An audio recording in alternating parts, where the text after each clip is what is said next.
जिंदाबाद, बहन कुमारी मालती जी जिंदाबाद, बहन कुमारी मालती जी जिंदाबाद, बहन कुमारी मालती जी जिंदाबाद। बहन जी आप संघर्ष करो, बहन जी आप संघर्ष करो, बहन जी आप आगे बढ़ो, बहन जी आप आगे बढ़ो। किसानों के सम्मान में, किसानों के सम्मान में, गरीबों के सम्मान में,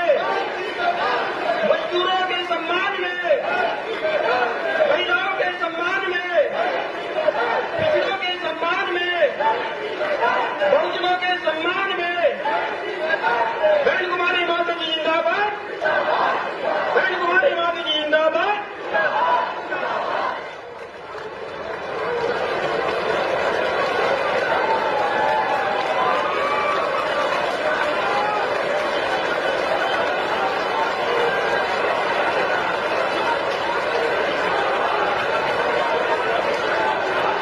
सम्मानित साथियों, जिस मसीहा का इंतजार था, बहुजन समाज पार्टी की राष्ट्रीय अध्यक्ष, उत्तर प्रदेश की 4 बार रही मुख्यमंत्री, देश के गरीबों की मसीहा, सर्वे समाज के मान और सम्मान का प्रतीक, हम सबकी लोकप्रिय नेता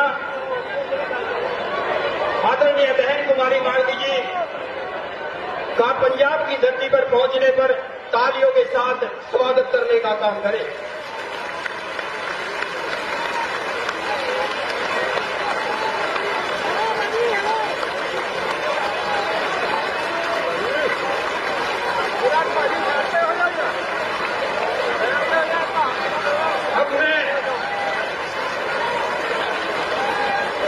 अब मैं पंजाब प्रदेश के नवाशहर विधायक भाई डॉक्टर नक्षत्र पाल जी से आग्रह करूंगा, आदरणीय बहन कुमारी मालती जी को सोने का मुकुट देकर सम्मानित करने का काम करें।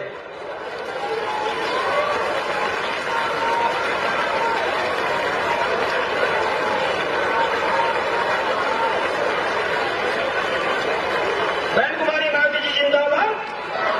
बहन कुमारी मालती जी जिंदाबाद। अब मैं बहुजन समाज पार्टी की राष्ट्रीय अध्यक्ष, उत्तर प्रदेश की 4 बार रही मुख्यमंत्री, इस देश के गरीबों की मसीहा आदरणीय बहन कुमारी मालती जी से निवेदन पूर्वक आग्रह करता हूं कि आए और इस विशाल जनसभा को संबोधित करने का काम करें। आदरणीय बहन कुमारी मालती जी।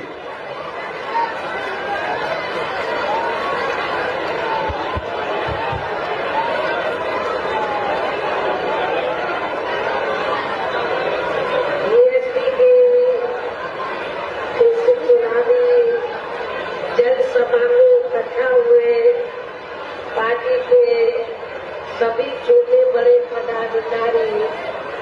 एवं कार्यकर्ता गण, आज आप लोग देश में व जहां आपके पंजाब प्रदेश में भी और पंजाब से लगे हिमाचल प्रदेश में भी लोकसभा के लिए हो रहे आम चुनाव में अपनी पार्टी के उम्मीदवारों के समर्थन में मुझे सुनने के लिए यहाँ इकट्ठा हुए हैं, तो उसके लिए मैं आप सभी लोगों का हार्दिक दिल से आभार प्रकट करती हूँ। वैसे आप लोगों को ये मालूम है कि हमारी पार्टी कांग्रेस, बीजेपी व अन्य किसी भी विरोधी पार्टी तथा गठबंधन आदि के साथ मिलकर नहीं, बल्कि अकेले ही अपनी पार्टी के बलबूते पर पूरी तैयारी व दमदारी के साथ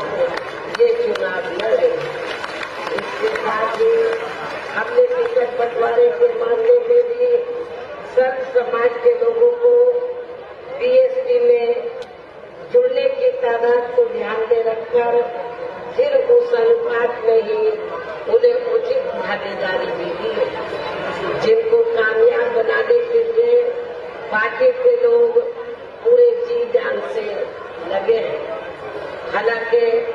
आज आपके यहाँ इकट्ठा हुई अपार भीड़ व भीड़ के जबरदस्त जोश को भी देखकर अब मुझे भी ये काफी हद तक भरोसा हो गया है कि आप लोग भी चुनाव में जहाँ अपने प्रदेश से अपनी पार्टी का बेहतर रिजल्ट जरूर लाएंगे। इसके लिए अब मैं आप लोगों का ध्यान कुछ जरूरी बातों की तरफ दिलाना चाहती हूँ और इस संबंध में विशेषकर मैं कांग्रेस, बीजेपी व इनके अन्य सभी सहयोगी दलों के बारे में ये कहना चाहूंगी कि आजादी के बाद शुरू में केंद्र व देश के अधिकांश राज्यों में भी ज्यादातर सत्ता जहां कांग्रेस पार्टी के हाथों में ही केंद्रित रही, किंतु इनकी खासकर दलित, आदिवासी व पिछड़ा वर्ग विरोधी तथा अन्य और मामलों में भी रही गलत नीतियों एवं गलत कार्य प्रणाली आदि की वजह से ही फिर इस पार्टी को केंद्र व काफी राज्यों की भी सत्ता से बाहर होना पड़ा तथा ये स्थिति इनकी सहयोगी पार्टियों की भी बनी रही है। और अब पिछले कुछ वर्षों से बीजेपी व इनके सहयोगी दल केंद्र व अधिकांश राज्यों की भी सत्ता में काबिज हो गए हैं। साथ ही इनके भी ज्यादातर जातिवादी, पूंजीवादी, संकीर्ण संप्रदाय व द्वेषपूर्ण नीतियों एवं कार्य प्रणाली आदि से तथा इनकी कथनी व करनी में भी काफी अंतर होने की वजह से ऐसा लगता है कि इस बार ये पार्टी भी यानी कि भारतीय जनता पार्टी भी केंद्र की सत्ता में आसानी से वापस आने वाली नहीं है।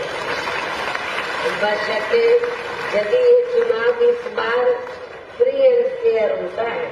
तथा आम चर्चा के मुताबिक वोटिंग मशीनों में भी कोई गड़बड़ी आदि नहीं की जाती है और वैसे भी इस बार चुनाव में इनकी कोई भी पुरानी एवं नई चल रही नाटकबाजी, जुमलेबाजी व गारंटी आदि काम में आने वाली नहीं है, क्योंकि अब देश की जनता काफी हद तक इस बात को समझ चुकी है कि इनकी पार्टी ने अब तक देश के विशेषकर गरीबों, कमजोर तबकों, मध्यम वर्गीय एवं अन्य मेहनतकश लोगों को जो इन्हें अच्छे दिन दिखाने के असंख्य प्रलोभन भरे वायदे किए हैं तथा अनेकों हवाई व कागजी गारंटी आदि भी दी है, तो उनका जमीनी हकीकत में अभी तक भी इन्होंने लगभग 1/4 हिस्सा भी कार्य पूरा नहीं किया है, बल्कि इसके स्थान पर इनका ज्यादातर समय व ताकत भी यहाँ इनके अपने चहेते रहे बड़े बड़े पूंजीपतियों एवं धनना सेठों को ही ज्यादा से ज्यादा माला माल व धनवान आदि बनाने में तथा इन्हें हर स्तर पर छूट देने व बचाने में ही लगी रही है, जिनके अधिकांश आर्थिक सहयोग से ही ये पार्टी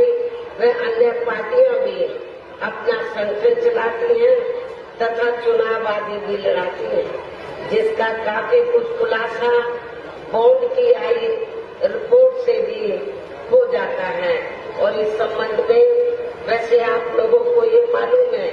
कि अभी कुछ दिन पहले तो माननीय सुप्रीम कोर्ट ने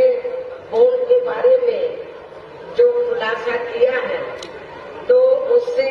ये स्पष्ट हो जाता है, उस खुलासे से ये स्पष्ट हो जाता है कि इस देश में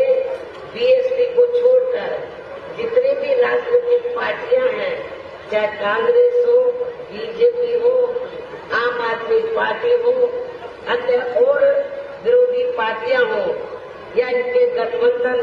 दल हो, तो इन सारी पार्टियों ने जो रिपोर्ट आई है, इन सारी पार्टियों ने अपनी पार्टी के संगठन को चलाने के लिए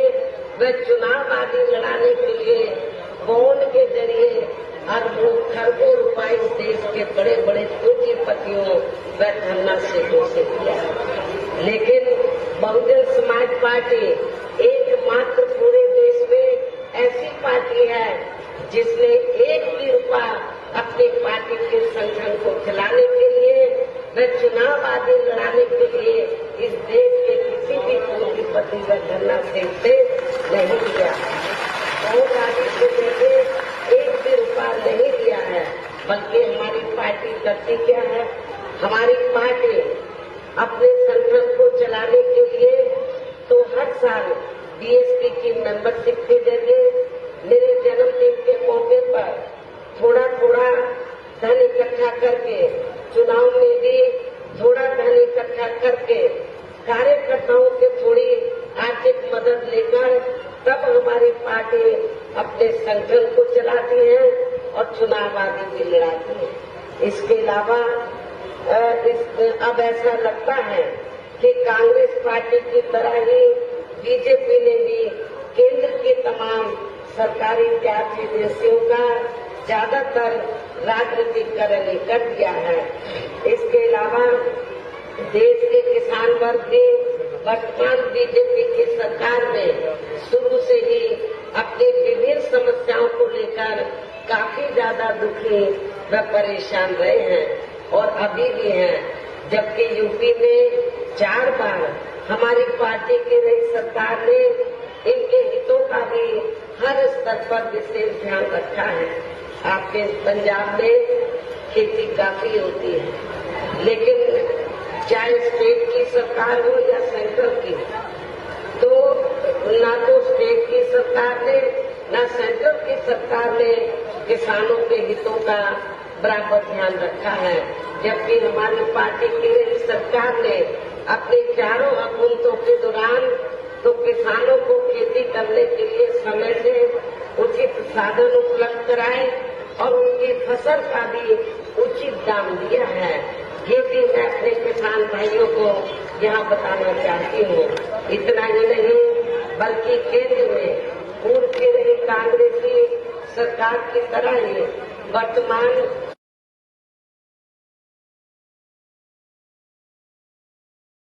पिछड़े वर्गों, मुस्लिम एवं अन्य धार्मिक अल्पसंख्यक समाज के लोगों का भी पूर्ण रूप से विकास में उत्थान आदि नहीं हो सका है। और इस संदर्भ में वैसे आप लोगों को ये मालूम है कि पूरे देश में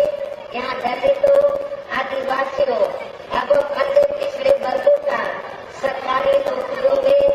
वर्षों से अधूरा पड़ा आरक्षण का कोटा भी अभी तक नहीं भरा गया है। विशेषकर एससी व एसटी वर्गों के सरकारी कर्मचारियों का पदोन्नति में आरक्षण तो अब काफी हद तक प्रभावहीन ही बना दिया गया है। साथ ही केंद्र व राज्यों में भी विरोधी पार्टियों की रही सरकारों ने इन सभी वर्गों को प्राइवेट सेक्टर में आरक्षण दिए जाने की व्यवस्था किए बिना ही इनकी सरकारों के ज्यादातर सरकारी कार्य अब प्राइवेट सेक्टर राज्यों में भी बीजेपी व आरएसएस की सरकारों के चलते हुए अब इनका विकास एवं उत्थान आदि होना भी काफी हद तक बंद हो गया है। आए दिन इन पर खासकर धर्म की आड़ में हो रही जो जाति भी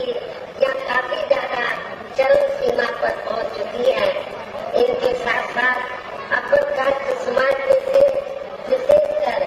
गरीब लोगों की भी हालत हमें तो खास अच्छी नजर नहीं आती है। इनकी गलत कृषि नीतियों के कारण किसान वर्ग भी आए दिन अनभूति रहता है। पंजाब के लोग भी काफी ज्यादा दुखी हैं। पंजाब है,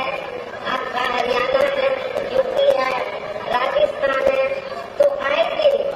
यहाँ के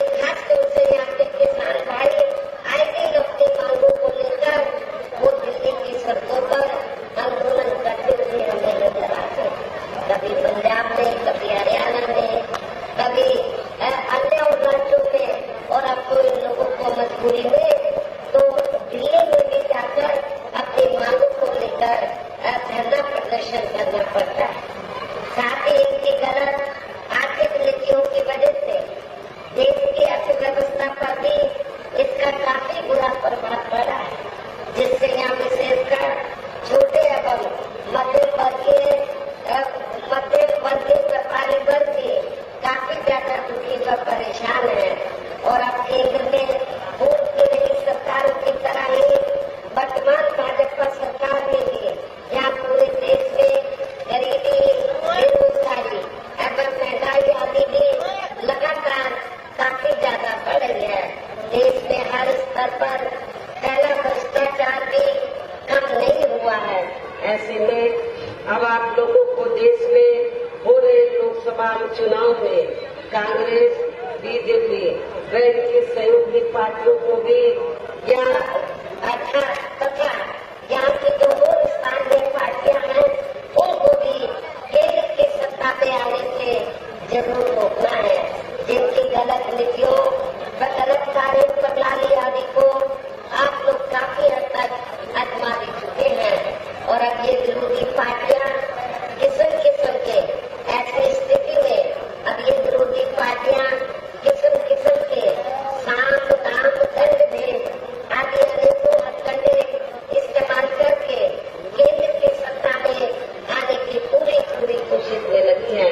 जिनसे अपनी पार्टी के लोगों को हर स्तर पर काफी ज्यादा सावधान रहना है।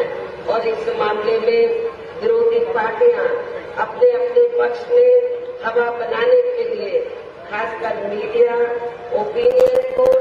व सर्वे आदि का जो बड़े पैमाने पर इस्तेमाल कर रहे हैं,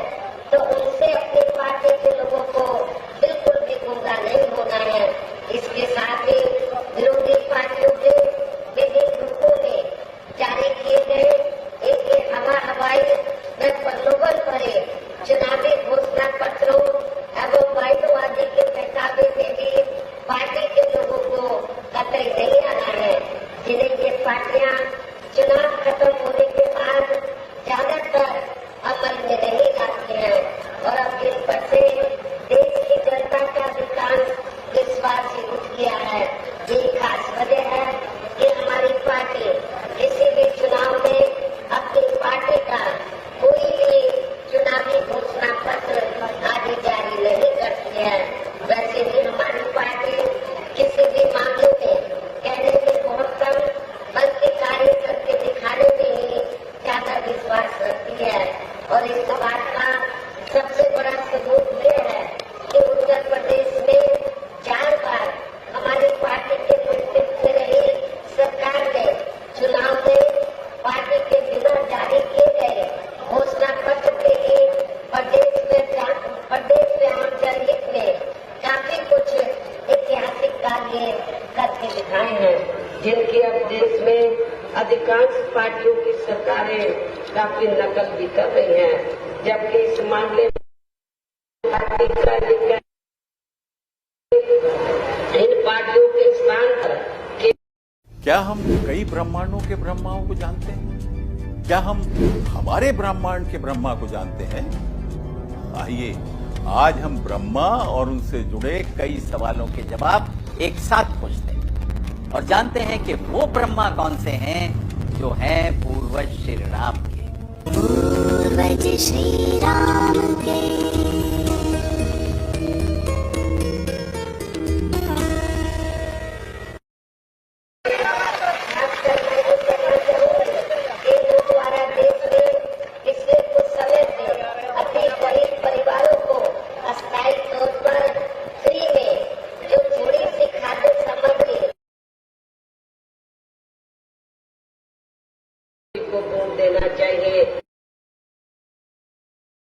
को वोट देना चाहिए। इसमें रत्ती भर भी सच्चाई नहीं है। और मैं आप लोगों को ये बताना चाहती हूँ कि केंद्र की सरकार ने जो फ्री में थोड़ा राशन आपको दिया है, ये बीजेपी आरएसएस की देन नहीं है, ये केंद्र की सरकार की देन नहीं है, बल्कि इस देश की जनता जो केंद्र की सरकार के पास टैक्स के जरिए पैसा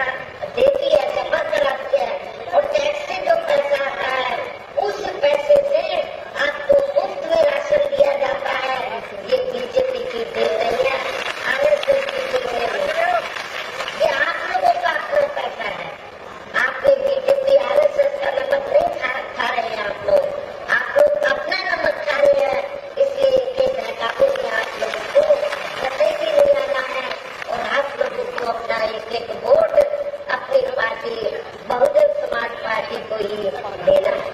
और वैसे अपनी पार्टी बहुजन समाज पार्टी को ही देना। और वैसे भी जो गरीब लोग हैं इनके लिए जबकि समस्या देश में हर हाथ को काम देने से ही केवल दूर हो सकती है, जिसकी तरफ हमारी पार्टी की बड़ी सरकार विशेष ध्यान देगी। साथ ही देश में पिछले काफी वर्षों से आए दिन बढ़ रही गरीबी, बेरोजगारी व महंगाई आदि से भी जनता बहुत ज्यादा दुखी है, जिसे भी आर्थिक नीतियों में तब्दीली करके जरूर दूर किया जाएगा। धर्म की भी आड़ में पिछले कुछ वर्षों से खासकर मुस्लिम व अन्य अकलियतों के लोगों का द्वेष की भावना से जो इनका काफी ज्यादा शोषण व उत्पीड़न आदि किया जा रहा है, तो उसे भी जरूर रोका जाए। कहने का तात्पर्य ये है कि देश में इस समय हो रहे लोकसभा चुनाव में विरोधी पार्टियों के जारी किए गए उनके हवाई व प्रलोभन भरे चुनावी घोषणा पत्रों आदि के बहकावे में अब यह खासकर देश के अपने गरीबों, मजदूरों, बेरोजगारों एवं अन्य मेहनतकश लोगों को बिल्कुल भी नहीं आना है। और अब इन्हें ऐसी सभी विरोधी पार्टियों को केंद्र के